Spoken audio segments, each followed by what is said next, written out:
part of the Progressive Farm programme, we're here today on the farm of Paul, Margaret and Siofra Ryan. The Ryans discuss their dairy bull selection, their dairy beef bull selection, and also how calving 2025 has gone so far. My name is Siofra Ryan and I'm here with my dad Paul Ryan. We're milking here just outside Birr, County Offaly, in partnership with my mother Margaret Ryan as well. We're a spring calving herd. Dad is third generation, I'm fourth generation here on the farm. We started off mixed enterprise and now we're dairy.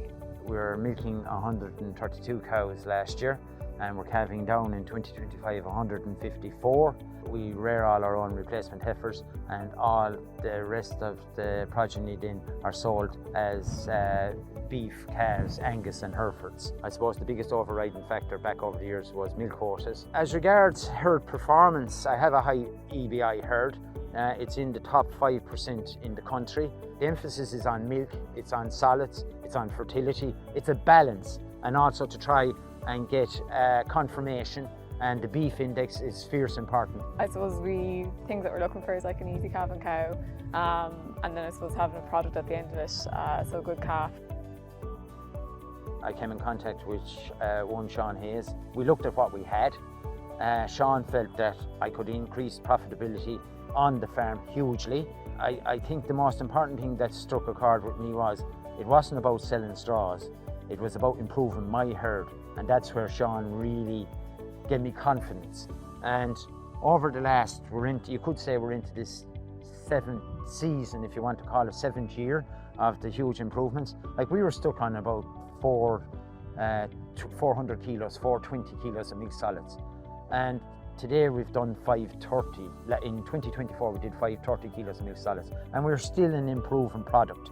My name is Sean Hayes. I work as a breeding advisor with Progressive Genetics since 2001-2002. I suppose I started calling to Paul maybe back around 2003 or 4, and Paul was picking the bulls himself. Really getting stuck into it, I suppose, 6 or 7 years ago, and selecting bulls specifically to suit cows. And Paul had a super fertility herd. The production side of it probably needed to be lifted a good bit. So we focused on production without losing fertility or anything else. And we specifically focused on percentages of fat and protein without driving the milk too high if at all possible. I think we've increased over the last 6 or 7 years about 100 kilos of milk solids here on this farm. And I think that the 5-year trend for the last 5 years, I think there's 62 kilos has increased in that length of time alone.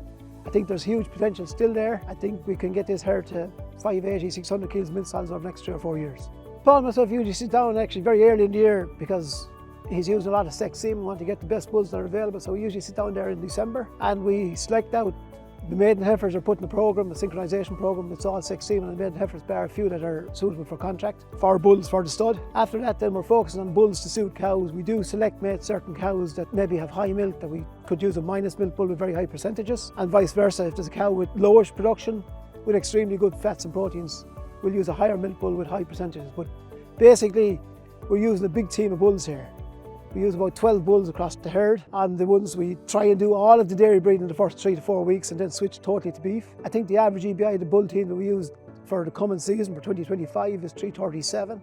It's plus 0.3 fat, 0.21 protein with 60 kilos of milk, and the fertility is up around 140 on that team of bulls in production, so we make somewhere around 120. So that's kind of what we're trying to do, but we do specifically select certain cows, certain bulls to get what we're looking for. It is a 3-legged stool this farm performs on, and it's both the breed. Number one, if we have the cow, if we have the machine that can do it, we're at nothing. And then number 2 then is feeding that animal, and number 3 is the management. And I see Sean as providing that animal. I see my nutritionist playing a key role, and then it's up to myself and Siofra and Margaret to carry out the management. We're a milk recording since 1983, and when you sit down with the recording sheets and go through them, the benefits is in black and white in front of you. It's only a matter of analysing it, and it's not too hard to analyse. Another watershed on this farm has been the using of sex semen. Before you were using lots of Friesian, you were finishing up with maybe 50-50, and you used a small bit of beef straws at the end of the breeding season. But in the last 2 years, we have switched to the sex semen, getting very, very good results, thank God, so far. Therefore, we're using way more beef straws.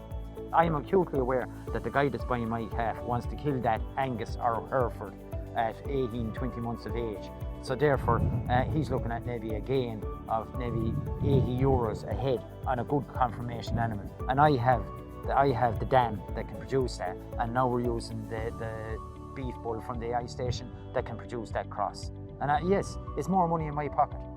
I suppose it's just having that end product for the guy that's coming into the yard. So from a genetics perspective, I suppose just having what they're looking for and having what's desired by the beef farmer as well. So, you know, obviously for us our priority is going to be dairy, but you know, we only really want to carry 40 replacement heifers of that. So after that, we have to have one eye on, you know, the guy that's going to come into the yard or in the mart and what they're looking for. So I suppose all those things like the carcass weight and I suppose just having a saleable product at the end of it. The most important thing on this farm and the key driver is the cow. And if we look after the cow looks after us. So when it comes to selection criteria, it's for us, you know, we're looking at the easy calving, you know, for the cow. Then after that, we're looking at, I suppose, the beef side of things, and we're trying to select the best carcass weight, the best conformation. Once we've achieved our kind of easy calving between 3.6 and 3.8, and it's then looking at the breeds to see, you know, where can we get the best aspects of the beef side of things within the Angus and Hereford then. For the dairy beef selection, first thing we do is we select out the cows for what's going for dairy breed. Then what's left is going to beef. Now the younger cows we'll try and maybe pick a little easier calving. We're happy enough at 3.7, 3.8 difficulty, but we will use a bull maybe like A4631 on a first calver that's not going to dairy, but that still is a good beef sub-index.